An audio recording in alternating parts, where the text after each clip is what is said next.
Hello and welcome to Acapella Adventures, episode 00113, making tiny bites of solo actual play for our entertainment. We're using this half to test the ideas of the Meroch universe and the Ormegarten Module therein, an adventurous setting fantasy, adventurous fantasy setting, built with a 3d10 system. Our characters are Igor Steinmann, a Russo-German themed Dwarven character who's a mercenary bodyguard. We've got Mac Wolfsbane, Experimentalist Technomage, and Wyesley, a Sower of Chaos. Not official names, but when you combine two roles, having an idea of like a single thing to drive them down makes an important element. After having allied themselves with many predicting to keep, including their contact Gertrude, to eventually kick out all 5 of the dragon cults if possible. Time to see the dungeon to find out what the dungeon is like. They've gone in, they've gotten their first fight rolling.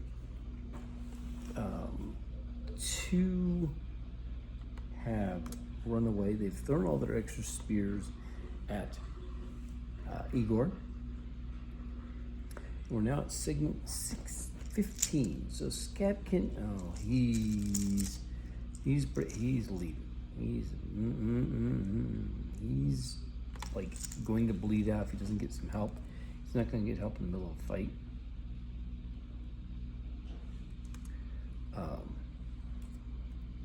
He could try and be brave. Maybe.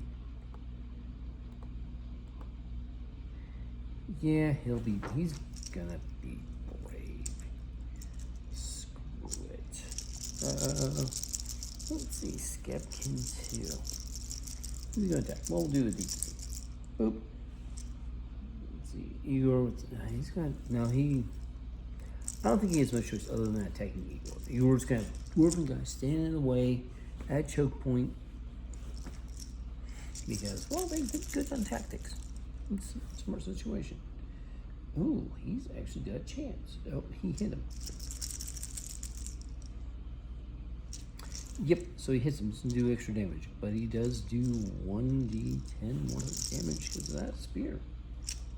Man, this is the reason why you gotta be careful. So 13 points of damage, but guess what? Okay. It's a rating 13 armor. No matter what, he would only get, okay, so here's the way armor works. If you've got one kind of armor, pretty easy. If they get past the coverage of the armor, they get to basically ignore the armor. So this kind of has an AC sort of value, not really, but basically helps you last longer. If they hit the defending part of the armor, it's great. If they hit a weak spot or a joint or something, somewhere where they can like get in and get something easy, they can win. They can hurt you a lot. And if you're good at defending yourself, it's harder for them to hit spots where they can't, where they can get through or avoid or miss the protective parts of the armor. He didn't. He did exactly as much damage as the rating of the armor. It's plate mail, so good luck. But if he's got 2 kinds of armor, you determine what's the greater coverage, and then you get to add, like, I want to say half the value to the first one because it's just stuff getting in the way. It's hard to hit somebody.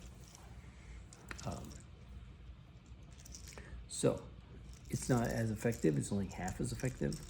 But carrying a shield and having the hand axe is classic Dwarven style. Might as well do it. Oh, right.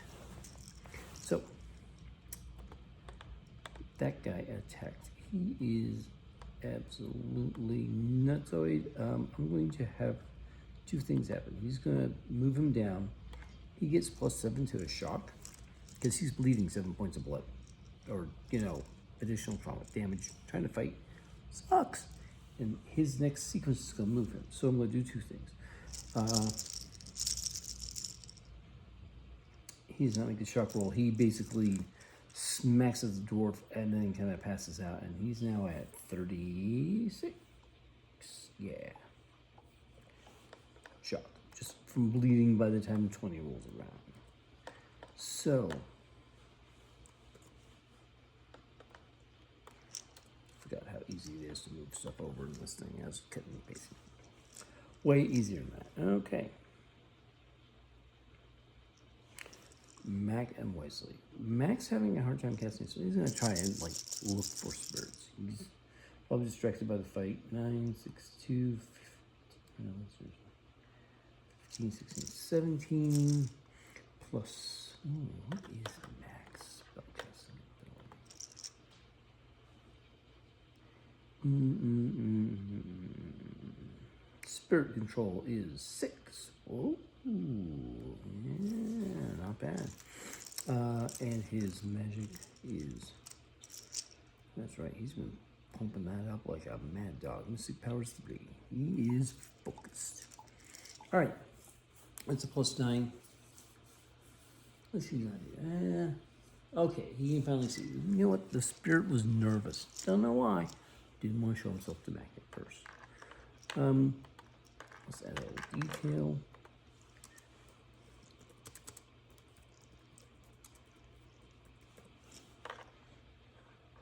Maybe it can have a little bit of an ally. Okay, so instead of dropping him to 7, he's going to drop down to 5. What's this going to do the same thing? So we'll move him there in a little bit.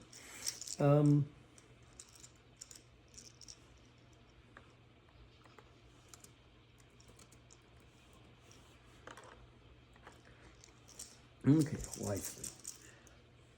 Wyesley's going to very carefully fire his bow. He's taller than the dwarf who's defending them. Like, yeah, it's like there's a wall.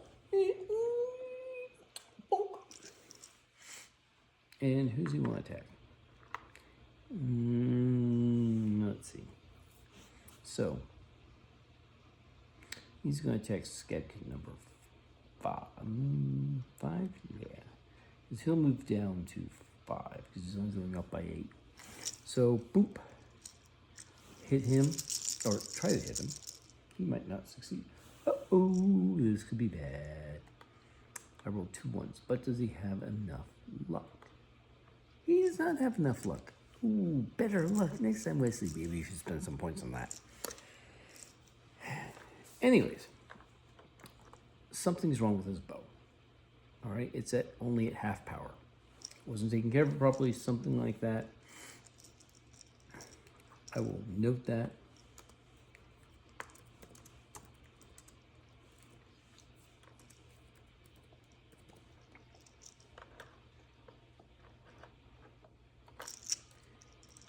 Okay, talk to you later. Bye-bye.